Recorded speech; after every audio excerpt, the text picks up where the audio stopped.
What? The only problem with Santino and Andy is this podcast. Well, Surprise attack. hello and welcome back to The Only Problem. Storms are imminently approaching Storms northeastern are like Ohio. here, apparently. They are in our computers. Mhm. And we're not, well, we are going to go down with the ship. We're sticking with it. We are recording today to bring you your favorite movie podcast. I'm Andy Maskey. That's Santino Vitale. Together, combined, our forces are the only problem. Santino's like zoned out now. Okay, I wasn't sure if he froze. There we go. We're zany today. Mhm. Santino accused me of not knowing a color. If you're a longtime listener of the show, you know that I might be colorblind. It's well-founded. But I think I know what color my car is. And then I was yelling and I got all worked up. And it's like 80 degrees in my room. And it is just, we're here tonight. Santino, how are you doing? I've been monologuing this whole time. How are you doing, Doing sir? good. I wanted to piggyback on something you said about the heat over there. It is very hot. Do you know that according to the Alfred Hitchcock Hour, most murders occur around, I believe they said 86 degrees Fahrenheit or something like that? It's like when Really? it's above 80, that's when people murder. They're That's like, I'm too that's hot. I gotta kill somebody. Maybe it'll cool everything down. that's wild. It was like in the 90s today for the first time, 90s and pretty humid. And I work in the basement of a place, and it was pretty cool. And I walked up from the basement around like 2 p.m. today and Mhm. was like, "Oh my gosh, it's so hot outside. So hot." And then I went inside and was fine. But I was thinking maybe of murder at that time. I mean, So, it's crossed all our minds. We get a little too hot and we're like, I'm just gonna have to stomp the first person I see. yeah, that's what Alfred Hitchcock said. I wonder if that temperature has been affected any by air conditioning being more common. Has the average temperature of a murder gone down? I think If it you know has the to. answer, Murders adapt. whoa. Yeah. Because now it's cooler than ever and people be killing. Yeah. So, So turns out that wasn't entirely true what Alfred Hitchcock said, but nope. it was. Well, it was in the Anyways, 50s or the one of those things 60s. that was true at the 50s and 60s, but Mhm. isn't true now. Um, Santino, what have you been up to? What's going on? I need to know. The royal we, you and I both, as well as a friend of ours, have been, I don't know how much he's been preparing, but we've been preparing for Not a at all. shoot, not for like a really big shoot, but for like a smaller shoot where For we a travel. for a fairly substantial shoot. I like that we're teasing this. Mhm. We are, yeah, we're going on a shoot for like 5 days, which With is driving pretty, time, yeah. yeah, which is pretty decent. I'm pretty excited. Do we want to let the audience know more when we're back? Do we want to? Yeah, we want to be really cagey right now. We want to be Yeah, withholding, and I'm playing hard to get on this one. I'm playing it pretty close to the much. chest, all the other phrases. But what I can say is it's in Salem and it's about ghosts. Yeah, Or well, I that's think you're not probably more giving. than I wanted to share. Darn, I was going to be a little more, I was going to be a little Yeah, less, but you whatever. Yeah, know, it's about Salem, it's about ghosts. it's you, me, and friend of the show and local historian Jack Prochaska supposedly Who are. has the most perfect name for someone born in the region in which he's born? The only way it could be more perfect is if he was actually in Chicago itself. Because to say Jack Prochaska, Jack Prochaska. it sounds like a I hope guy you who know. needs to work in the lab or like the tech department at a local sheriff's office. Oh, Get for it down sure. to Jack Prochaska down Get it in down to yeah. Prochaska. Yeah. Prochaska, get in here. Give me those reports. Put on Hey, APB for Jack A Prochaska. A Prochaska. Take a look at this. Yeah, it's I hope you great. know, I've met a guy in the last couple of weeks. I've like got reconnected with a friend of a friend, and he has one of the thickest northeastern Ohio Chicago accents I've ever heard, and it's pretty great. And him and I aren't as close, aren't too close yet to me being like, "Hey, say hello and hi to my friend in this video so he can hear you talk." Mhm. But I think he's from around here. I got to double check, but it's like he's got to be from somewhere around here because it's like, "Oh, I know, I was thinking about this." And it's like, "Wow. Yeah. Wow." There are several accents I really love. My favorite, all-time favorite accent is a New York accent. My second favorite accent is probably a Boston accent because it's got similarities to New York. You're going to be And losing your then mind in I 6 days or I whatever. know. What's less than that, Less than isn't it? 6 days. And then my third favorite accent is probably the Chicago accent, Yeah. which is the easiest accent to do because Northeast Ohio already kind of has it, so I've heard it a lot. Yeah, you kind So, of it's the like my welcome to the regional accent podcast, by the mhm. way.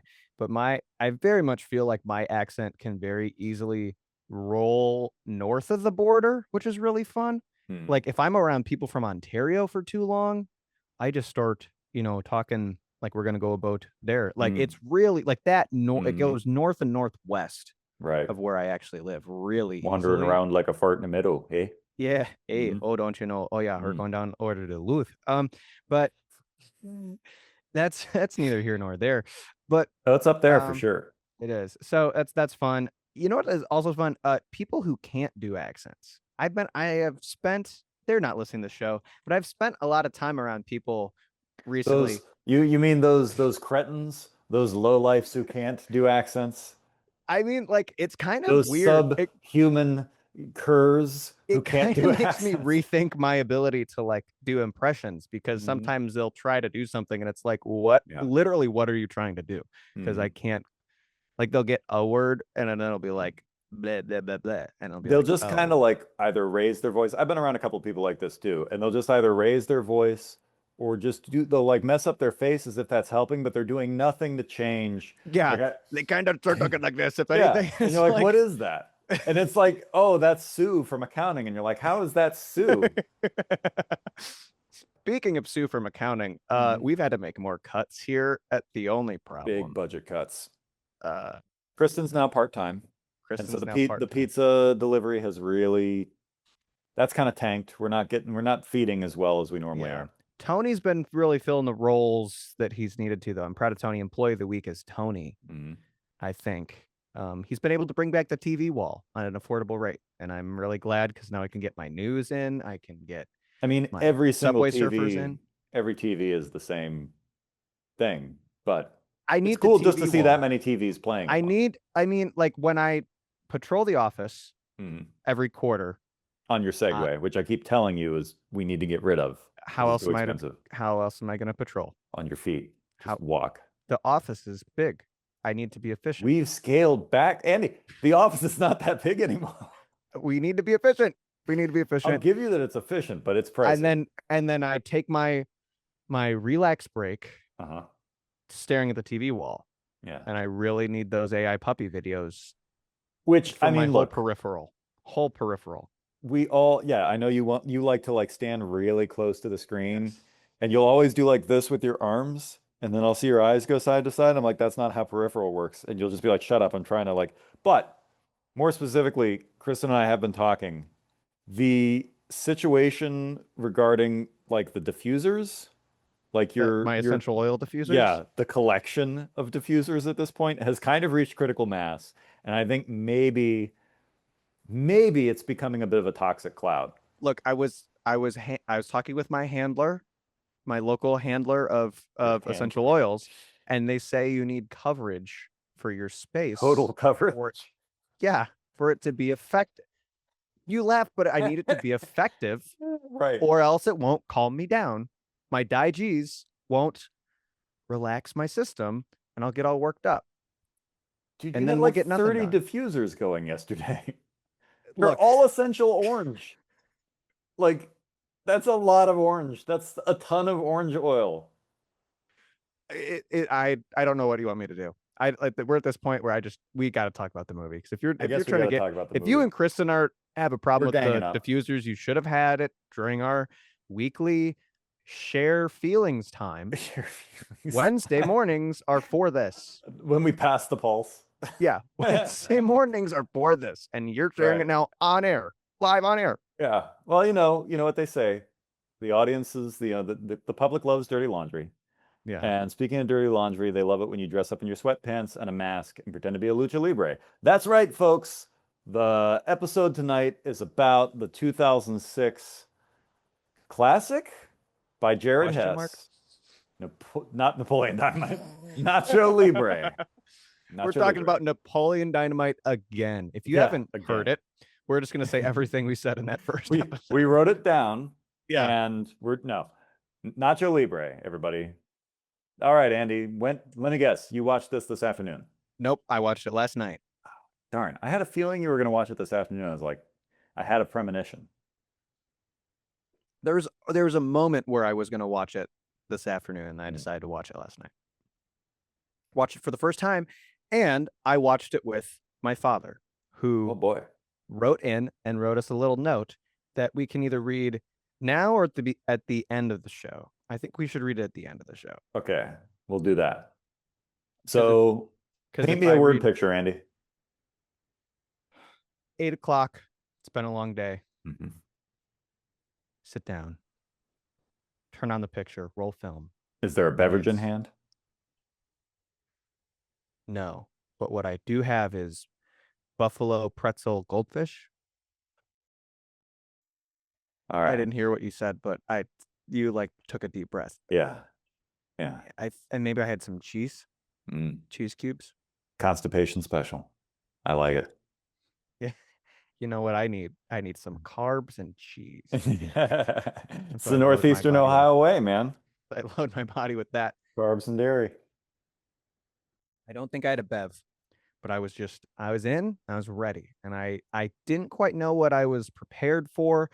Um, I knew this was the same folks that brought you Napoleon Dynamite, and Mm. I knew people who really liked this movie a lot, love this movie. And I asked Dad if he wanted to watch it with me, and he said yes. And so we watched it, and we had a fun time. Okay. So Well, that's that's a the show. podcast. Yeah. See you Thanks later, for guys. thanks for tuning in. But yeah, I don't know what else to like. You gave the summary pretty much, right? Did I? Yeah. I think I just said Nacho Libre. I don't I think I think you gave the kind of summary. like, well, yeah. I don't know. Summarize for the folks at home. Okay, so Nacho Libre is based on a true story about a monk in Mexico who ran an orphanage. And orphanage by day, he was a luchador at night to help pay for the orphanage. And oddly enough, he actually wore his mask even when he was at the orphanage. So it wasn't a secret that he was doing these things. In the movie, Nacho is his ring name, and the character is played by Jack Black, and his real name is Ignacio. And so Jack Black, we get a backstory that, as a kid, he wanted to be a luchador, but he was an orphan. And so he gets taken into this monastery and they kind of just tell him, no, wrestling is immoral or whatever. And so you're going to be the cook. And so he just cooks all day long, but it's a poor place. And so it's just like refried beans and cabbage and junk all the time. And so this is about his rise as an undercover lucha libre luchador fighter and his attempts to become famous. That's good. That's the general synopsis. So, So I had not seen this movie. I mean, if mhm. you have not picked up on that yet. And I don't know. I've been kind of chewing on this movie for most of the day. It's really interesting. It's made obviously after Napoleon Dynamite. How many years after Napoleon Dynamite? Like three? Like 2.5. This came out in Two and a half. 2006. Napoleon Dynamite, I think, came out in 2004. So shortly And thereafter. this is like this movie immediately, like impressions wise, this movie is like surprisingly more lo-fi than I expected. Mm, Um, amateurish in mm, kind of its production style. I don't know mm, why I wasn't really expecting that, but it is like very much kind of feels like Napoleon Dynamite in Mexico in mm, ways I wasn't really like. I don't know. I knew this was the same people, but I kind of was expecting something a little more different, and mm, it is definitely different. It's definitely different. But it was more similar in ways of like it's very simplistic in the way it's made. mm. Very so, very much so. And it is very, and this is not a negative, but like very juvenile in its sense of humor, which is pretty fun. So And I think at times it's even a little more juvenile than Napoleon. in certain ways. There's a plethora of fart jokes in this movie, whereas Yeah. in Napoleon, I don't think there was even a single one. Yeah. So there's like a lot of fart jokes and just like, There's more gross out humor in this one as well. yeah, like, yeah. Oh, for Dookie. sure. Mm. Oh, yeah. Oh, yeah. So when did you first see this film? I want to know that now. When it came out, I mean, I had seen Napoleon, and then I had seen Napoleon shortly after it came out. And when I first saw Napoleon, I think we covered this on the Napoleon podcast, but to reiterate, I wasn't sure of what I watched exactly. I watched and I was kind of like interesting. And it wasn't until I watched the second time that I really got into it. And then when I heard that, Nacho was coming out, I remember watching the trailer for it and knowing that it's the same guy behind Napoleon. And so I just went, I gotta see this. Didn't see it in the theater. I think I waited for it to come out, the DVD or something. And it was it quickly became one of my favorite movies as, a 12-year-old because I feel like that's as far as demographics are concerned, I think you're bowling straight down the middle. Like 11 to 13-year-olds, this movie is made for you guys. It's PG, Yeah. it's farts and just dumb humor. Yeah. And And it is PG, like oh to yeah, its credit. it's And it's very fun. PG.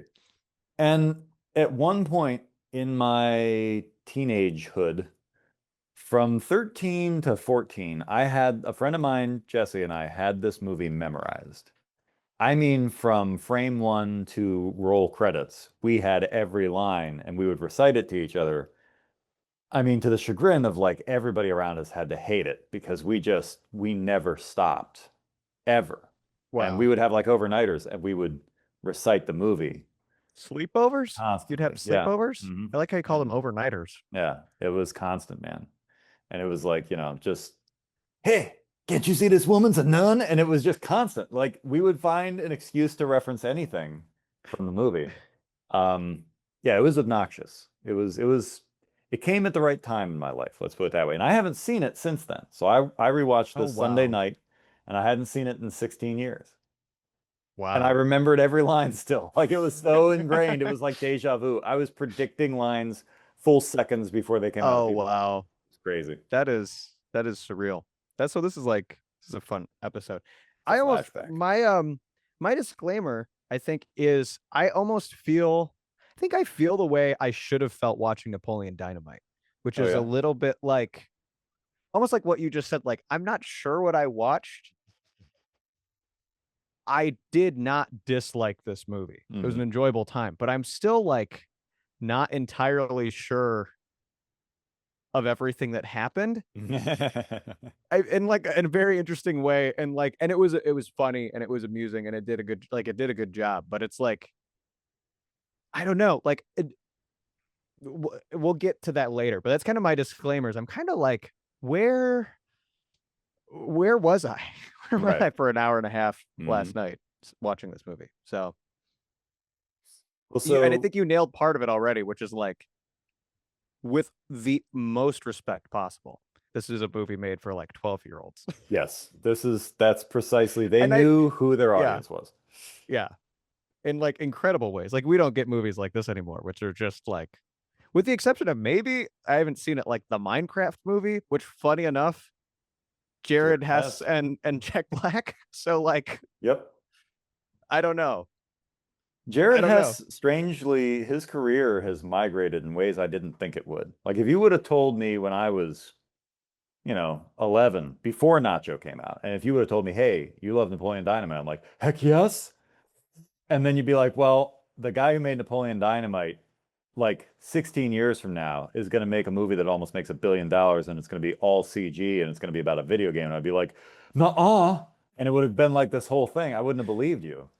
Yeah. Because everything about Napoleon Dynamite, in the way it's structured and the way it's shot and the way it's done, we talked about this, is kind of not fully incompetent, but very amateurish. And while Yeah. there's a distinct level up with Nacho, it's still like, it's just here it is, I was not expecting how amateur Nacho would be. Mhm. Is my disclaimer because I feel like you definitely get that the consensus in our culture.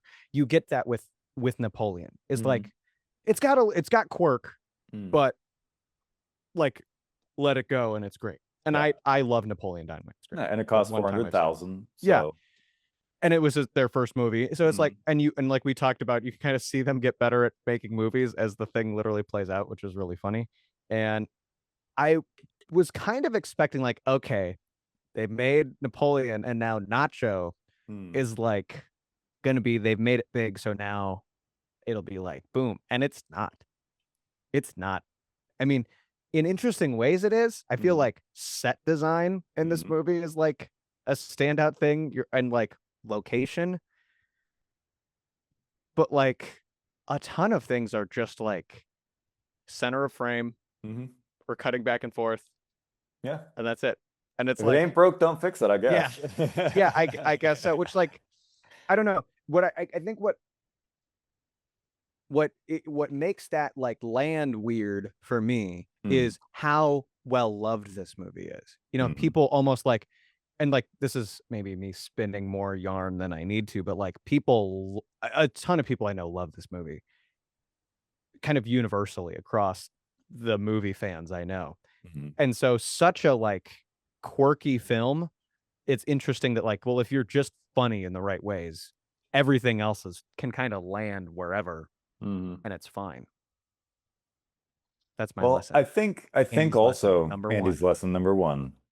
Be prepared for Andy's lesson number two in about 5 minutes. Um, I think that is an interesting point too, is this movie, and so the folks at home understand, this movie was shot in Mexico. And it was made with See. a third, yeah, see, it was made with a $35 million budget. And What? yeah, and what's funny is you're using most all of your extras and background players and a lot of your supporting cast are also Mexican. So given the currency exchange rate, 35 million is a lot of money to pump into Mexico, right? Because their currency is worth literally like I think 80 to 100 times less than ours or something. It's a lot less. So this should have been like blockbuster level to do in Mexico. And the fact that Jared has still covered it in the same way as Napoleon is Yeah, hilarious. But I think where you see a lot of that money is Jack Black's going to command a huge salary. So that's going to take a big bite out of your budget. And then most of your crew, I would imagine, I don't know, and I don't remember the behind the scenes, which I did watch as a teenager because I had this on DVD at one point. I no longer do. Um, but I would imagine at least all of your department heads are American crew members. So you're paying them well, and you're paying them proper rates and union rates. That said, I think where you see the majority of them kind of scaling in their ability is one, your set design, production value, the lighting, the cinematography is all better. Just because something's center frame doesn't necessarily mean that it's worse. It's just now, we actually have more lights. In Napoleon, it was like a big light, and like that was kind of it. And here it's yeah, like much softer, much more Hollywood. And then the other thing that you see is so many of the fight scenes in the ring are actually really well choreographed. And yeah, they're shot simply, but it allows you to see a maximum amount of what's going on in the frame. Like he actually covers the fight scenes in this more like they do in foreign film markets, like in Hong Kong and things, where they just kind of go wide frame, put it on sticks, and let everybody just beat the crap out of each other, and then cut into close-ups when you need to. And they were able to do that because they hired predominantly real luchadors for almost everybody in the shot. So, like Ramses was a real luchador, and I'm pretty sure even Satan's cavemen were real luchadors. I'm not 100%, we but I'm gotta pretty. talk about Satan's cavemen in a bit. That yeah. So, it's a cool. I get what you're saying. Like they leveled up, but they also kind of didn't, but they kind of In did, s in some in no, and, like, totally, like, I mean, like, the final fights in that Hmm. arena with, like, the Hmm. mask and all that, like, that's that's dope, Hmm. and, like, it works really cool, and, like, it feels, I think, like, a lot of Hollywood blockbusters can just feel, like, plastic, even Hmm. in, like, this kinda golden age of whatever, of, like, the '90s and 2000s. They can feel very, like, polished Hmm. and very, I mean, funny, but the Yeah. world isn't well developed. But I feel like the world of Nacho, for the vast majority of it, is this kind of like dirty, grimy Mexico. Hmm. Love Mexico, but And very heavily textured, specifically when we're yes. talking about like the grime. Everything has texture.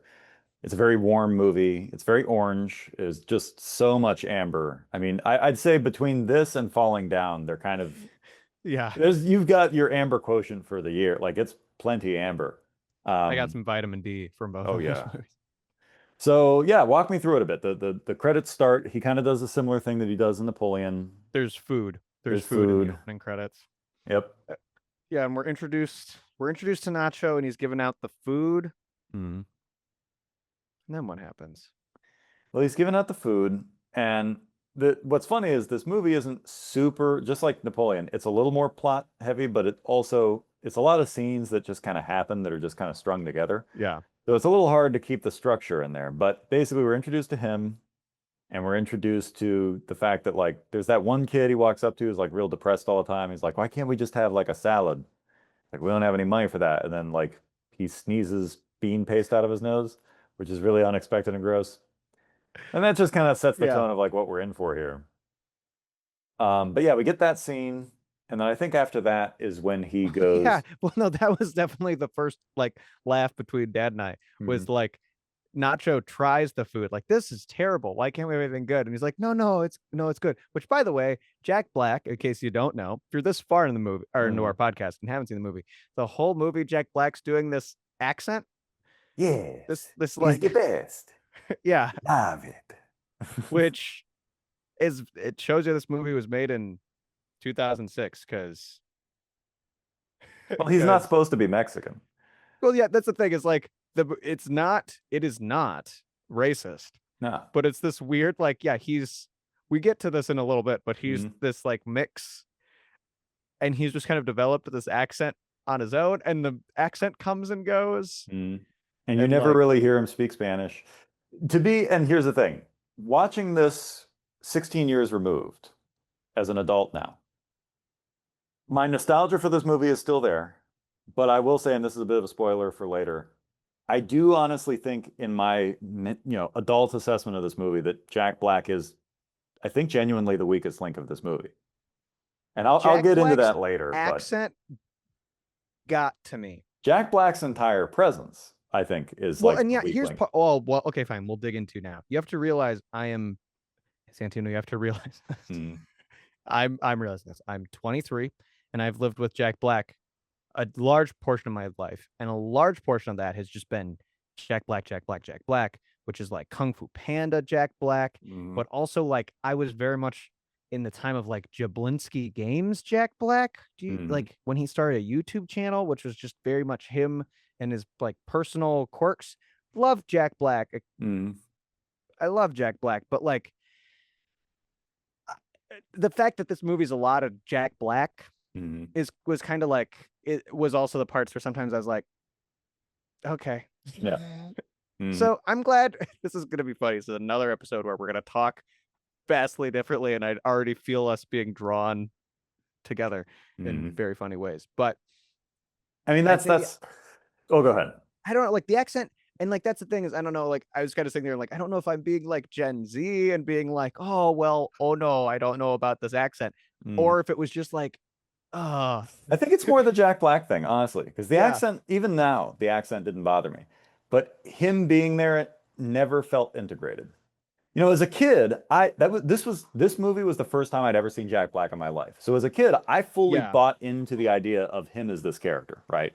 Whereas with Napoleon Dynamite, almost everybody in that movie, except for Uncle Rico and Rex Kwon Do, are nobodies. They were just like yeah, random people. And so you could totally buy into Kip being that character and Napoleon being that character, even though they're over the top.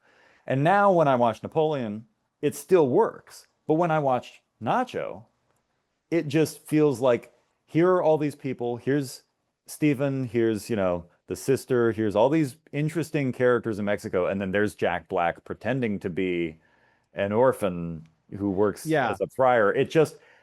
There's a disconnect for me now that I'm an adult. Well, and it's kind of weird because Nacho is this like he's a guy with like a afro who talks funny and he's in like an odd location, which is very Napoleon, Mhm.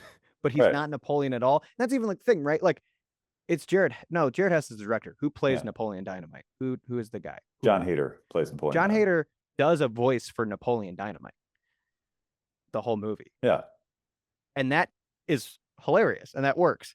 Yeah. I mean, I And so actually it's went like to work with a girl who talked just like Napoleon Dynamite. Like I would ask her questions. I'm not even kidding. I'm not even kidding. She was like a for our audience at home, like that hit me like in like almost in slow motion, and like I. well, it's gonna get better. We're so far off the rails now, but I'll just go ahead and tell the story. I'll make it brief. When I worked at Catan's in like the last years of Catan's during its death rattle before it fully shut down, R.I.P. Pat Catan's. yeah, I miss you every day. we had we had this girl. We hired her as seasonal, and we kept her on until the place closed. She was a 18-year-old, I think, just graduated high school, and she was a lesbian.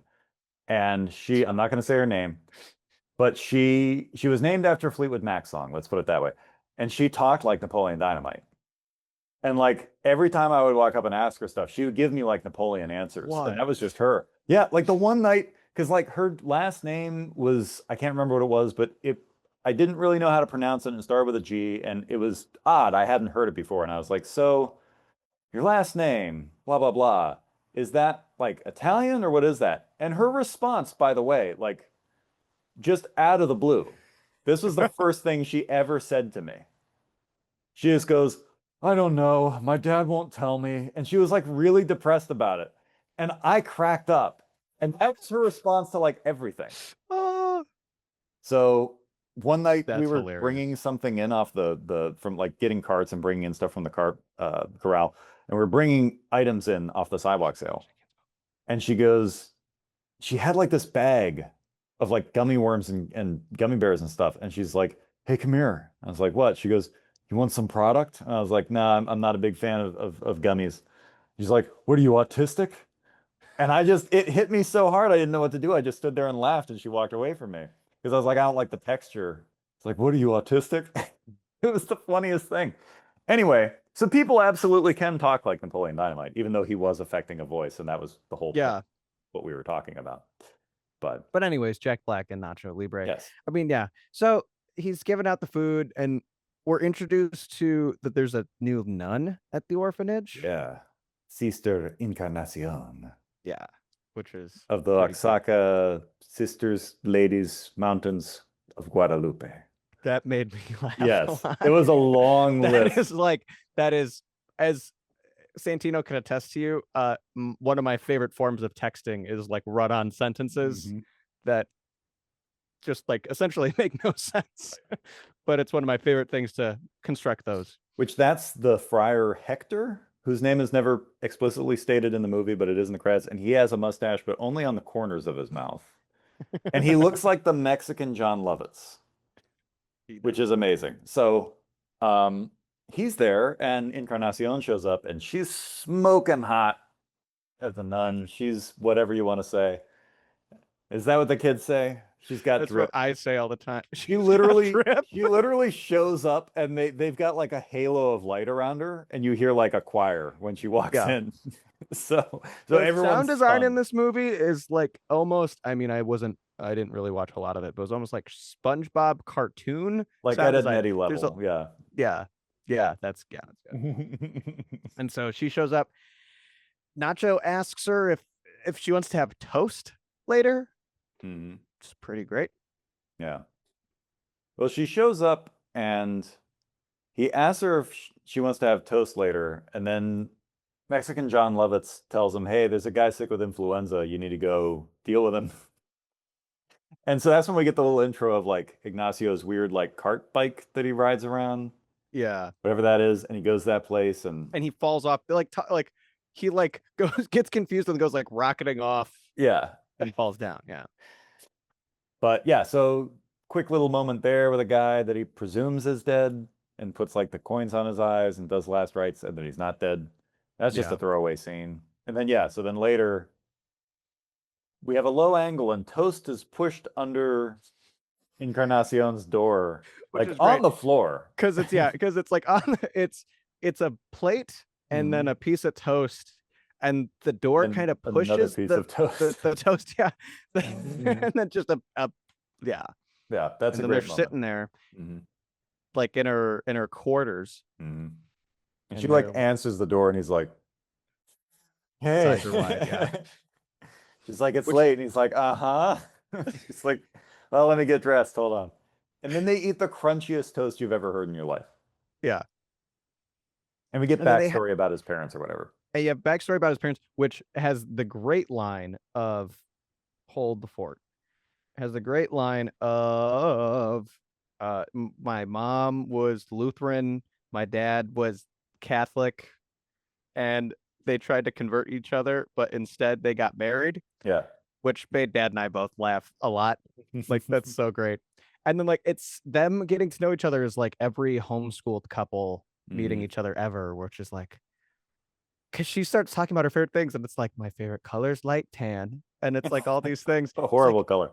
those are my favorite things too. Fun fact, I once told a girl over text message that my favorite color was beige Wow, you are Sister Encarnacion. because I was trying to get rid of her. Oh. This was Oh, I back before remember this. I remember this. Before Andy realized you can just not text someone. Yeah. There was a girl who got my number because she thought I was cute, Hmm. and I just texted her the dumbest responses I could think of. I think until she stopped responding when I said that Betty White was my celebrity crush.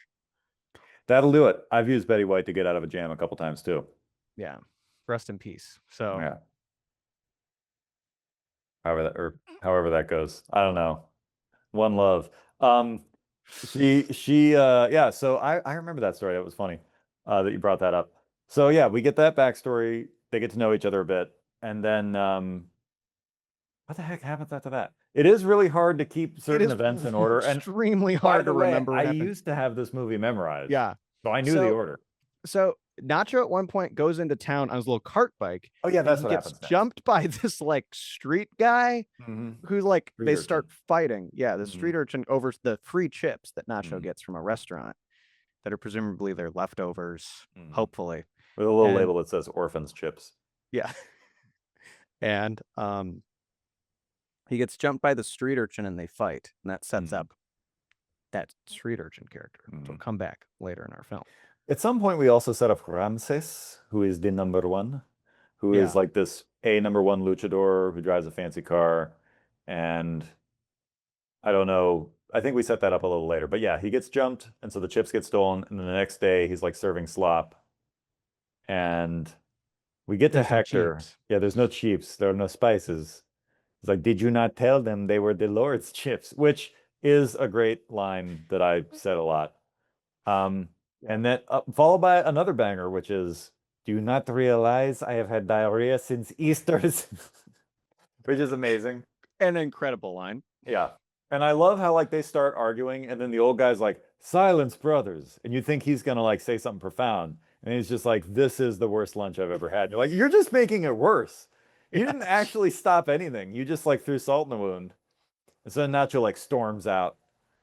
And he's followed by Chancho, who is this massively fat little kid. Chancho is the best, man. Yeah. And he's like, I think your food's good. And it's like, yeah, we can tell. And he's like, I gotta do something. I gotta go taste the glory or whatever. And so he rides off into town. I think that's when he sees Ramses and he sees like this advertisement for like tag team amateur luchador that pays like 200 Yeah. bucks. And so he throws some chips on the ground in the alley. This is a great scene because this movie's and with all due respect, is pretty stupid, Mhm. right? And that's Its its brand of humor humor. is stupid, yes. Yeah. And so what we see is we see Nacho going back to like this alleyway where the street urchins jumped him, and he's Mhm. got a handful of chips, From and his pocket. he from his pocket, and he Mhm. like sneaks down the alleyway and kind Mhm. of throws them on the ground and Mhm. runs off. And you're like, there's no way Mhm. this is actually going to work. Like the joke is he's stupid enough to think this is what's going to happen. But Uh-huh. then the street urchin like jumps down And from starts from eating the getting chips. right off the ground, which is just great. And then Nacho like sneaks up behind him, and as he goes to jump on the guy, he farts, and like that alerts the guy to him being there. Which this is by now like the second or third fart joke we've had in the movie. Oh, yeah, this is Yeah. like, oh, another one, another Hmm. fart joke. Hmm. And so they fight, and Stephen, also known as y Esqueleto, which is just the skeleton. He's actually pretty strong and like a decent fighter. And so Nacho wants to like team up with him. Help me Yeah. help you. If we win, we get 200 pesos. And they're like, all right. And then comes, I believe, the training montage, which was one of my favorite things as a kid. Which It killer was a soundtrack, by the way. There's some really interesting musical choices and needle drops in this movie. yeah. Beck does a portion of the score, and then at one I point, noticed that. I was like, wait a second, this is Beck. yeah, What's going on? originally Beck was hired to do the whole score, and the studio didn't like it, and so they hired Danny Elfman to do the whole score, and he recorded a whole score, and Jared Hess didn't like it, and so he only used one track, which is every time it's Ramsey's theme. And then they also used some of Beck's track, and they just kind of like mix Yeah. and matched. But we get a training montage to this like 70s funk number, and it's like Jackass for a minute. It just kind of turns into them hurting each other to apparently toughen up. Train I don't know. starts with like a melon to the chest, and then like it ends with like poop being rubbed. Well, I think mid is like poop Yeah. rubbing on like a cow Yeah. pie on the Mhm. face. And he shoots him in the back with an arrow. Yeah, that's pretty. And he throws bees at him. He like throws a Yeah. whole beehive at him. Yeah, because we cut to what's the character, the skeleton guy's name? What's the other Steven. guy's name? Steven. We cut to Steven like collecting flowers, Hmm. which is pretty great. Um, I think Nacho gets hit by a bull. Yeah, he does. So again, it's a Jackass movie for about like 3 minutes. It's Jackass, and they just hurt each other a lot. Um, and then they race, and They that's their run. They training. run. It's pretty great. Yeah, They're like pushing each other. That's great. I'm a sucker for running in some ways. yeah, you do like running. Our licorice pizza episode will attest to that. And Yeah. so then I Our think it's their least first. viewed episode ever, anyways. Oh, is it? But yeah, Well, people just they don't know a good thing when they see it. they really don't. You know, they're talking about they're Pinball talking about machines. pinball machines. And I'm a And we're politician. politicians. Right. So yeah, so then we cut to their first match, and the camera focuses on this weird looking old guy in a suit who just kind of walks up as if he's the main character, and then he looks left, and then we just pan over to everything else, and he's like their first and number one fan. Like he's there from day one, and we Yeah. track him through the whole. He's always like, "Hey!" Like he's great. Yeah. He's this like, yeah, sold Um, Mexican guy. I don't know if he has a glass eye or what. He Yeah. looks really odd. And so he's in the crowd, and they're gonna fight, and they fight these two guys, and of course they lose. It's not close though. Like Nacho does a decent job, and then he gets a little prideful, and then like he gets the crap kicked out of him. Yeah. The one guy gets his hair ripped out Yeah. and he's embarrassed about that. And so it's at this And point, is it in that scene where it's like we learned that he believes in science, where Steven oh believes in yeah, science? right before they go into the ring, Yeah. like pray to the Lord for strength. He's like, I don't believe in God, I believe in science. He's like, Science. you've not been baptized, and then like they get the crap beat out of him. Yeah.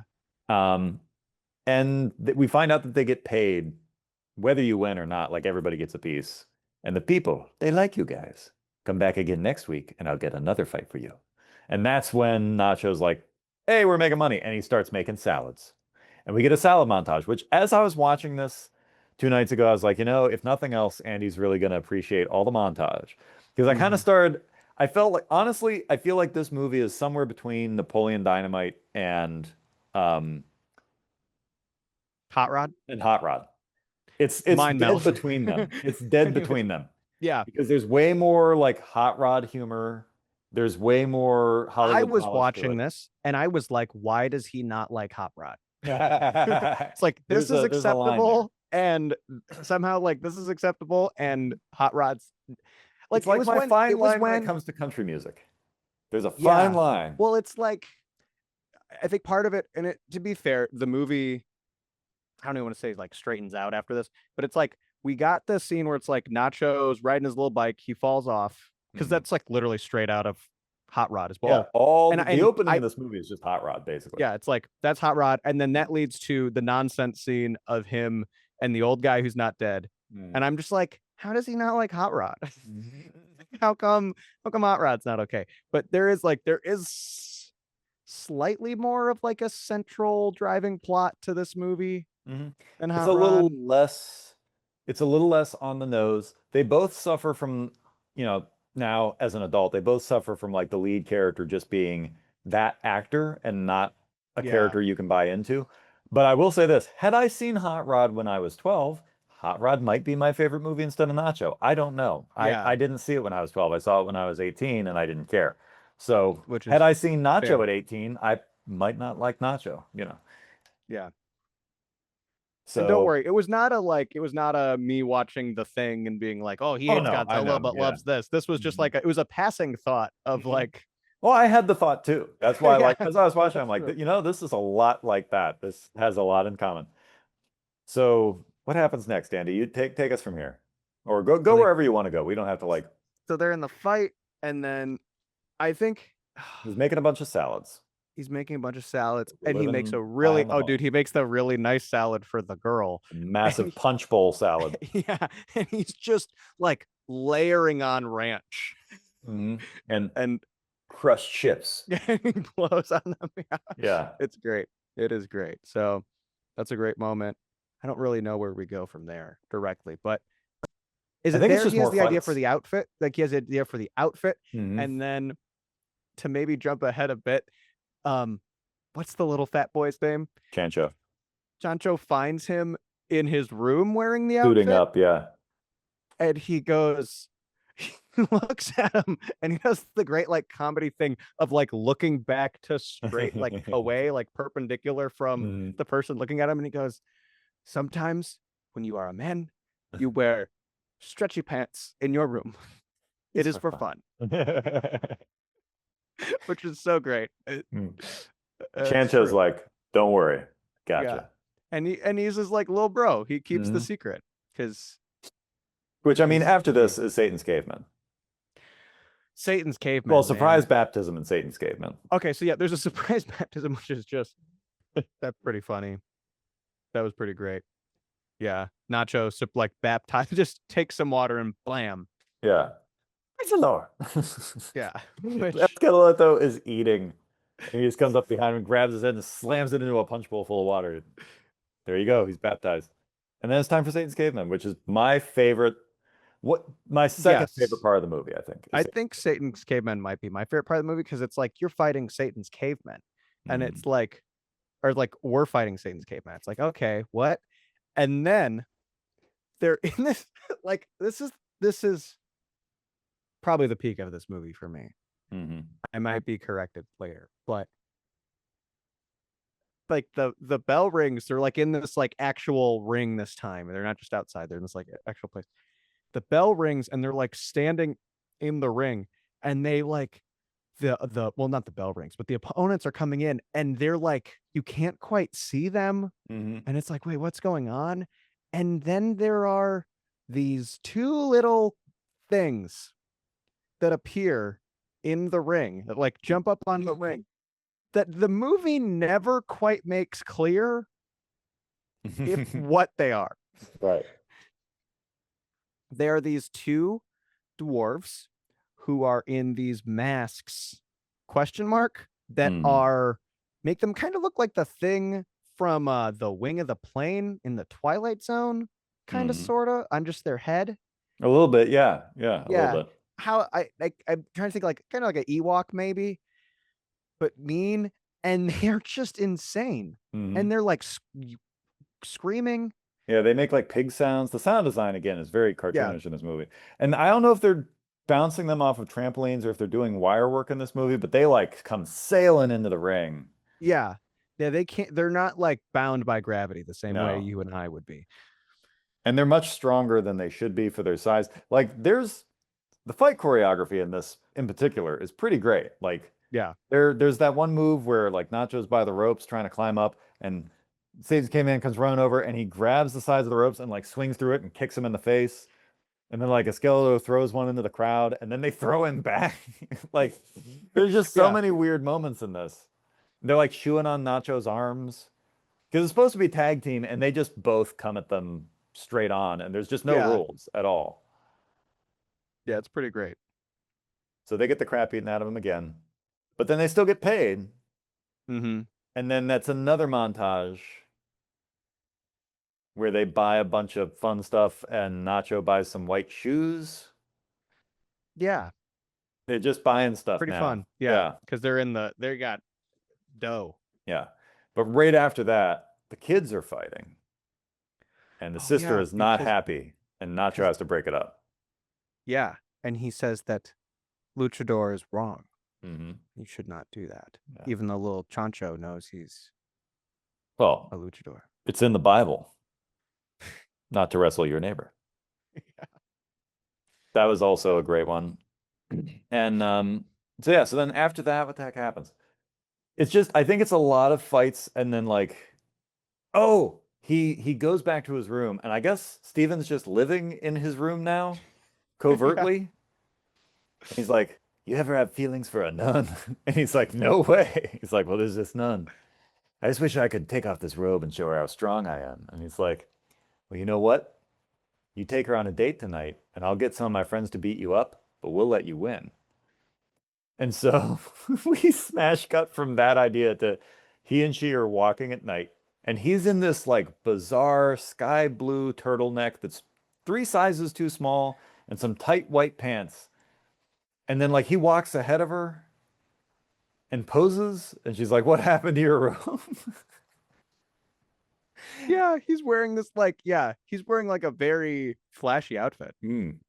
She's like, "It looks expensive." And he's like, "Well, these are my recreation clothes." And he turns and like tenses his butt cheeks, and all of the fabric sucks up into his butt with like a whipping sound. Yeah. Beneath Yeah. the clothes, we find the man. Beneath the man, we find his nucleus. That's Nucleus? great. Yes. That's a great thing.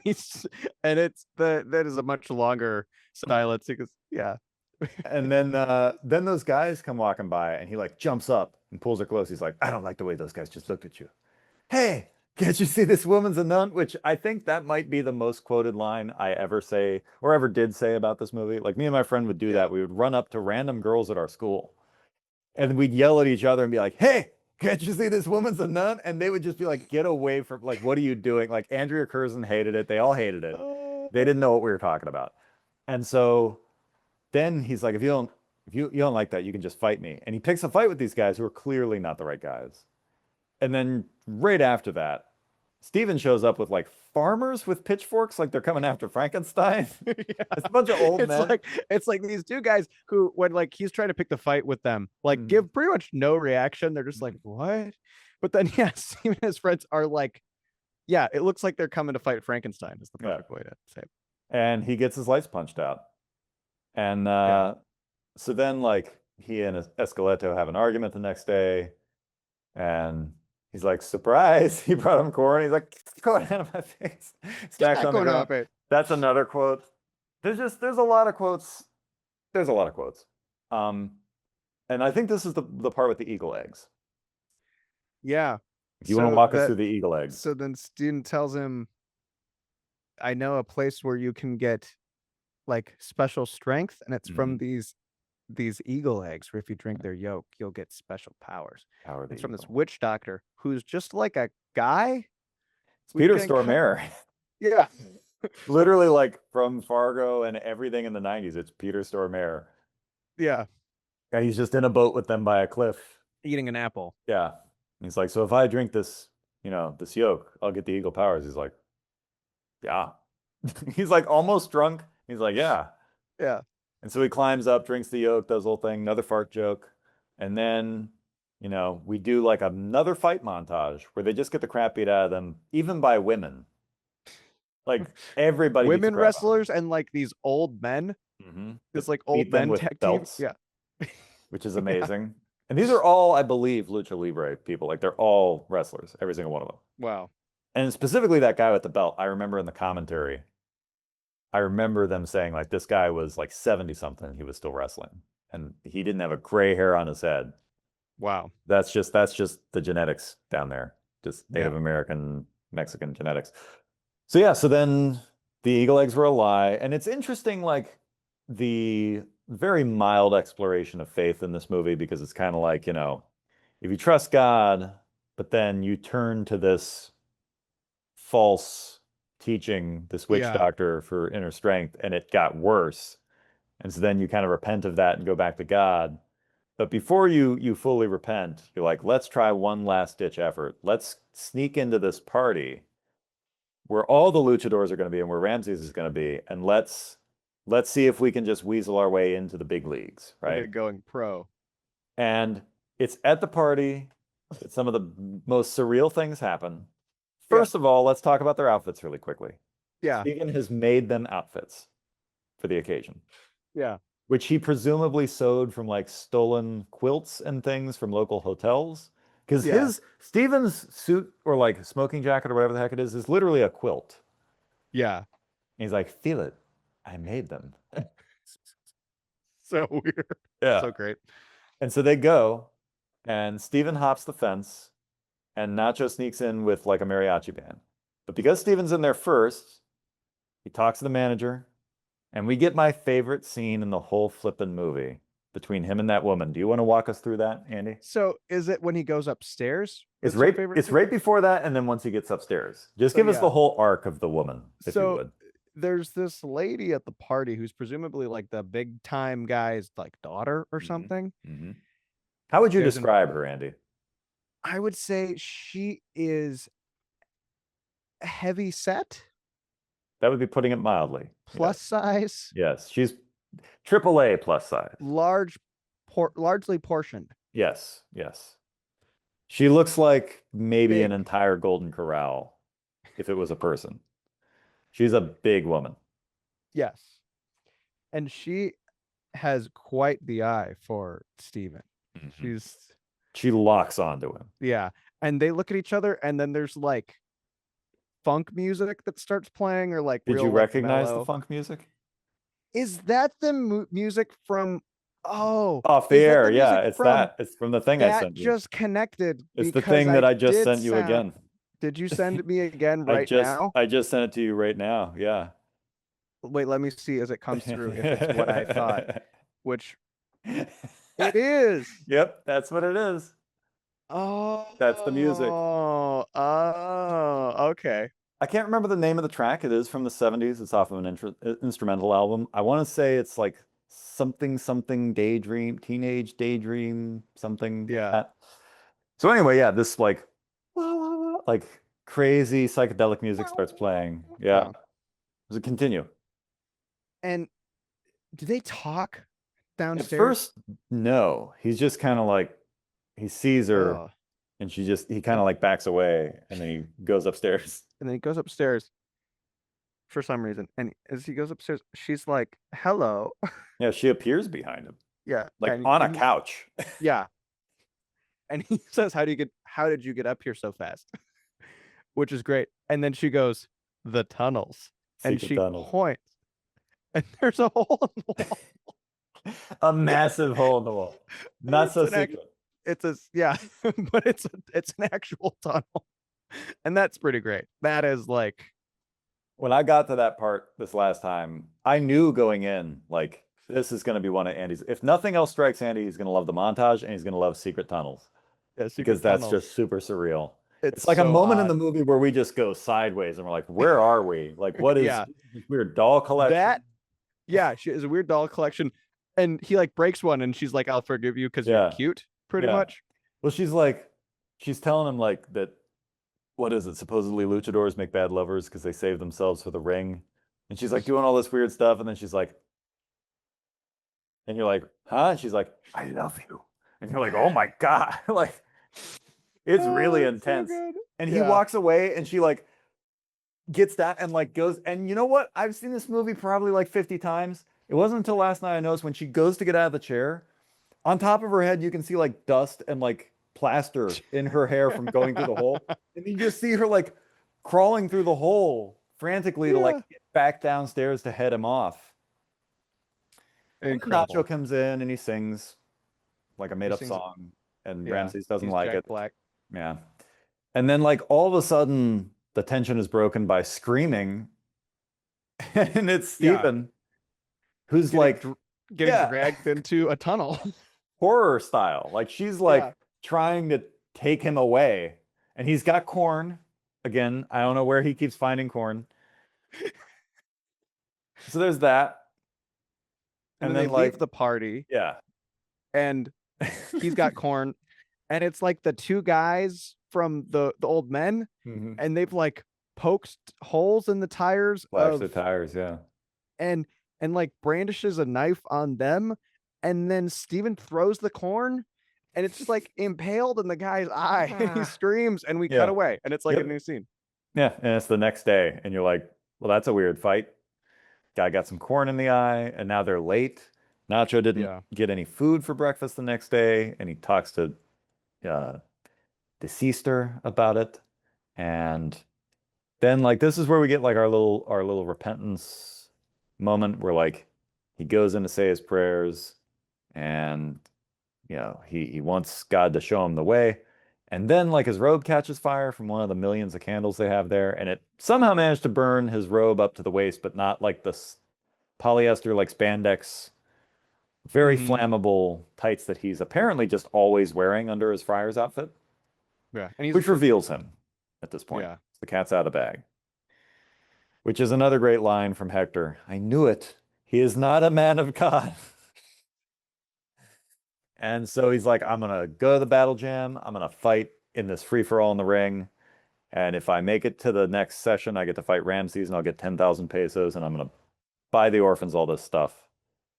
And so then we get to the fight, and it is just a free for all. There's like this little fat guy who's like throwing stuff at people. We have a great like montage introducing these fighters, Mhm. which is like almost like anachronistically Scott Pilgrim-esque Yes. because there's like titles on and like it's almost like a video game. We're selecting our character Height and and like weight. some of the descriptions of the characters are great. Like Mhm. their signature move. Mm. One of them is literally like hitting people, which Yeah, that's great. There's Silencio, which is like 6'7", this like 300-pound dude who never speaks, all in black. He kind of looks like an executioner. It's like an Asian guy. I can't remember his one deal. of them's just like a black guy and he Yeah, dances. he dances and kicks people while he dances, which is pretty great. And he's also a real luchador. That's Um, insane. so yeah, they all fight, and it gets down to just Nacho and Silencio, and then the one little fat guy trips Nacho, and then that's the end of that. Silencio does a tombstone on him, and Don't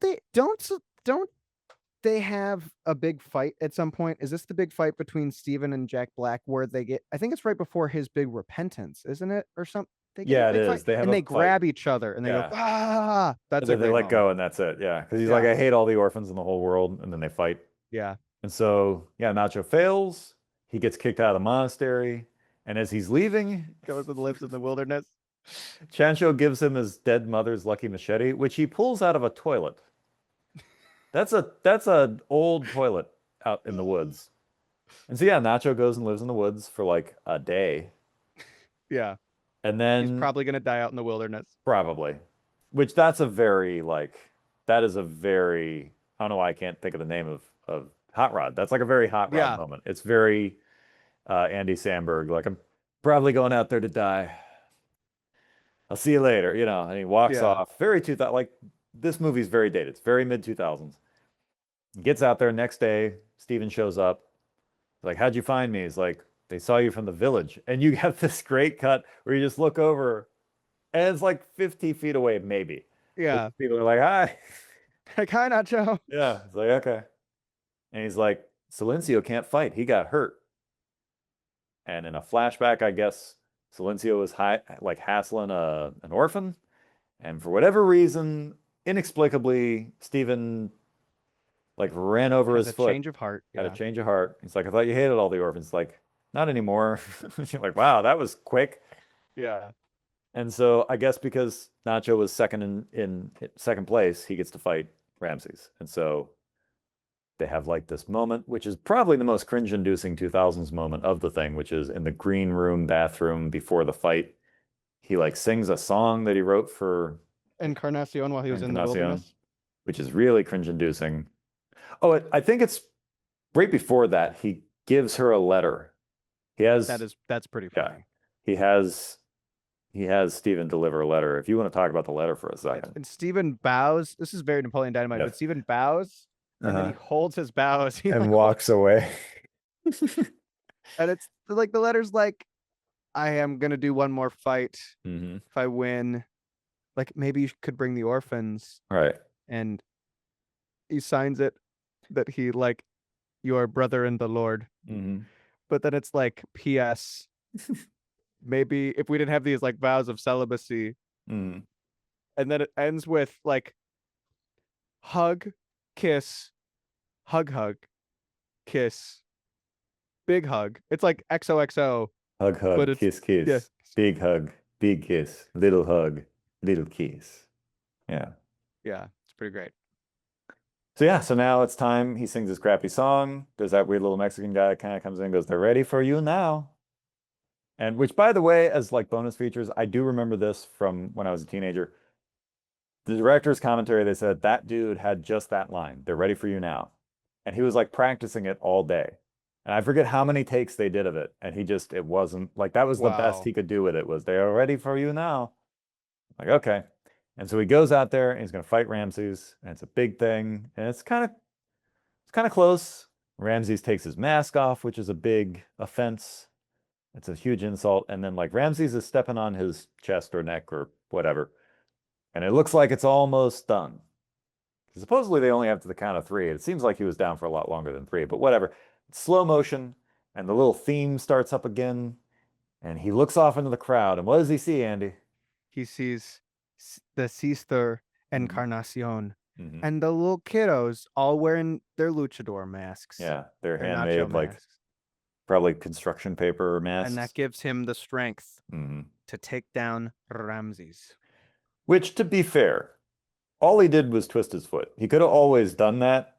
Like, that's not a hard position to get out of. But anyway, he does that. He like beats Ramses up. He throws him out of the ring. And then he gets up on the post and he does this dive in slow motion that literally like covers a city block. It's like Yeah. he's on a wire, man. He's flying and he gets Ramses in like a hold and he pins him and he wins.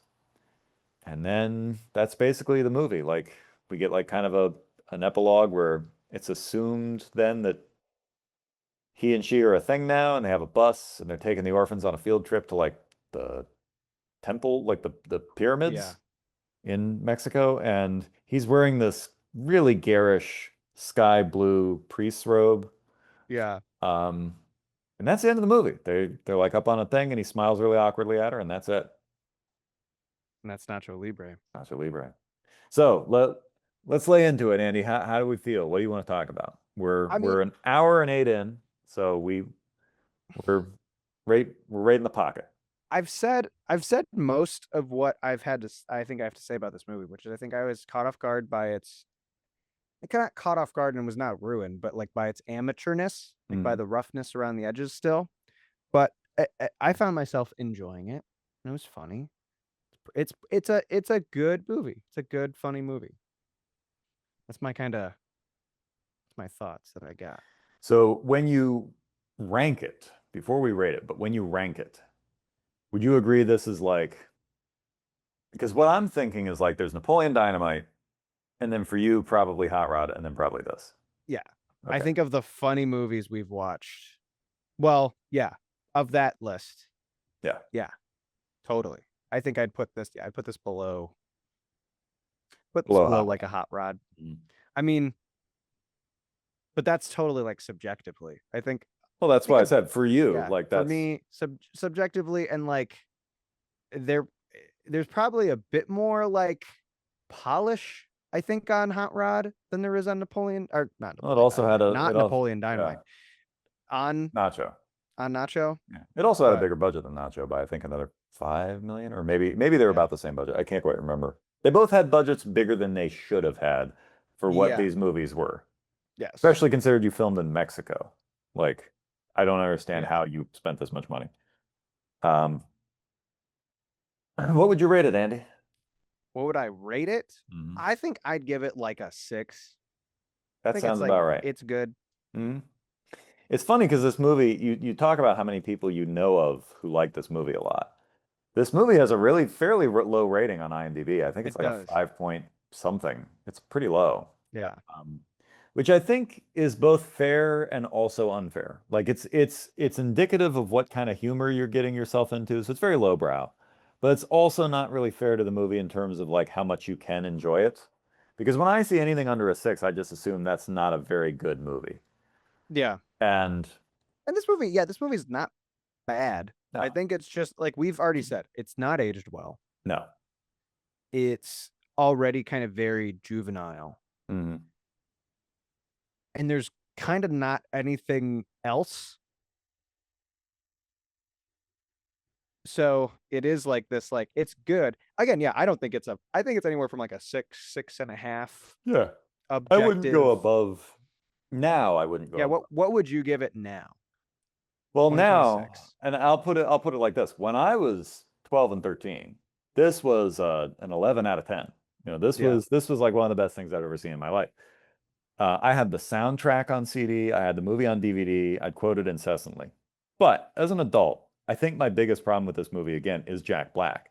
And I think for an adult audience, people who have seen Jack Black and know who he is, I think this movie would play a lot better and be a lot more funny, or a lot funnier and a lot more sincere, I think it would seem. Because like Napoleon seems sincere because everyone's kind of a nobody and you can kind of buy them as that character. Whereas Nacho, it's like, here's all these people, and then there's Jack Black kind of pretending he's part of them. So if it Yeah. was someone other than Jack Black who was like an unknown, I think it might sit a little better for an adult. So as an adult, I'd give it, yeah, like a 6.2, 6.3. It's fine. What's funny is I now that I've seen it for the first time again in like 16 years, I have really no desire to watch it again. I remember it. I understand it. It's Yeah. cool. It's fun. I enjoyed watching it the other night, but I don't think as an adult it has the repeat for me. It doesn't have the repeat like watchability, that return factor the way Napoleon does. Yeah. And even Napoleon, I mean, is I have to be in a very specific mood. Like Napoleon's great and it holds up, but you got to be in the right mood for it. I can go back to The Big Lebowski anytime. I can go back to, Hmm. Lady Killers anytime. I can go back to Raising Arizona anytime. But I got to be in the right mood for Napoleon. Yeah. I So, feel you. I feel on that. Do you want to read my or you want to hear my dad's thoughts now? yes, yeah, I forgot that he wrote us a letter. Here we go. It says, "Greetings, Santino and Andy. I recently watched Nacho Libre with Andy. I laughed a lot. I'm really glad I saw Napoleon Dynamite before watching this because it saved me from trying to figure out the tone. I Hmm. wondered how the dynamite derivative, wow, that's really good. I wonder how the dynamite derivative it would be. I wondered I'm just stupid. And it felt like, quote, Napoleon goes to Mexico. But Jack Black's performance is so knowingly unhinged that the world of Nacho is more of a fable and less the weird slice of life that Napoleon Dynamite is. Hmm. My grandfather used to tell me stories about crossing the border from El Paso to Juarez, Mexico, specifically to go see wrestling matches, which sounded a lot like the ones portrayed in Nacho Libre. That added to my enjoyment of the movie, which was already easy to like. Andy's dad. Dang. Thanks, Andy's dad. Yeah. Um, it's Thanks for funny. watching I with feel me, Dad. like, yeah, I feel like we all three kind of came to the same conclusion because even your dad kind of mentions the thing about Jack Black. It's like it's knowingly unhinged. You're Yeah. not buying into this as a character, whereas like Napoleon, you kind of do. This is kind of its Yeah. own thing. It's almost The like one long sketch. It's like Hot Rod. It's like one yeah. long sketch comedy thing drawn out where everybody's kind of in on the joke. Well, and like that's I wanted to save that. I'm glad we saved that in our pre-production meeting. I should have mentioned that I really did want to save that Yes. because that like Napoleon is slice of life and this Mhm. is something else Yeah. is kind of all I like not all I think about this movie, but is I think the perfect Mhm. encapsulation. So kudos to me padre. But it's it's this like where Napoleon gets you is this like it is surreal and weird and funny, but it captures something real, and this kind of doesn't. It does the Right. opposite, where like it'll take a swing into the surreal, Right. and and I'm here for like if it stayed more surreal, I probably would like this movie more, Yeah. and not even probably. I think if this movie stayed in its surrealness, if we had like 3 or 4 more of those like secret tunnels moments, I would like this movie more. Oh But yeah. they didn't ask for my opinion. So you said 6.2? Like a 6.2. Yeah. It's good. And again, that's me being a pretentious grown man You who's got to be, pretentious grown man. but as like I said, as a kid, this was an 11 out of 10. This was like my Yeah. favorite thing ever. And I would if you didn't like that, you could just fight me. Like that's the thing is the even so, the quotes and the dialogue have stayed in my head, Yeah. and some of it is still referenced to this day. So there's at least that. I would not say this movie has my heart. Does it have yours? Um,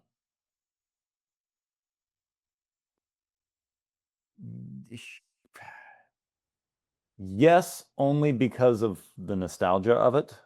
Mm-hmm. And that's barely. Like I think I would say it does simply because if I reached back to that time, it does, if I want to stay consistent with that. But as an adult, like I said, it doesn't really, there's nothing about this that wants me to watch it again. I don't think I'll rent it again. I mean, if this is any clue, I no longer own it on DVD. So at some point as I got older, I went, meh, I don't need this, right? Yeah. So I would say that for the sake of my childhood, it holds a place. There's a little corner in there, but I wouldn't say it fully has my heart in the way that other things do. I don't want to be misleading about that. I think that makes Respectable. sense. I Yeah. respect it. I think I understand.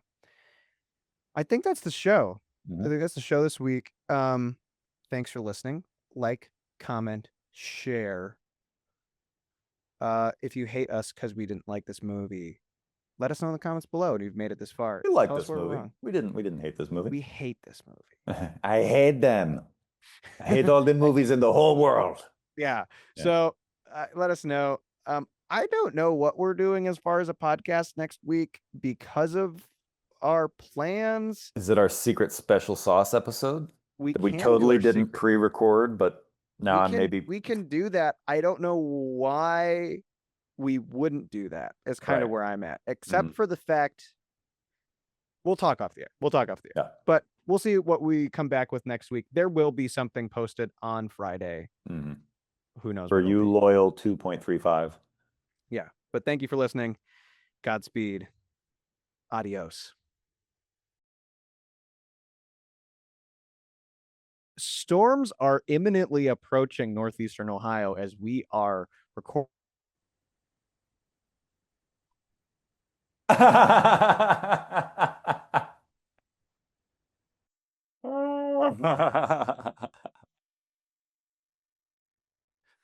Immediately. Immediately. I knew it. That couldn't have been timed better. Well, That couldn't have been timed there you better. are. There you That are. was perfect timing. You said storms are imminent and then it froze. I know. And now you're back after I said frick. So are we good? Are we It says we're still recording. you got red bars by on your bottom left, but I this do? happened last time, I think. No, you're I don't know why I said no. Now you're yellow. You And I were think you'll be back. yellow. Now you're white. Okay, maybe it's okay, we're good. We're good.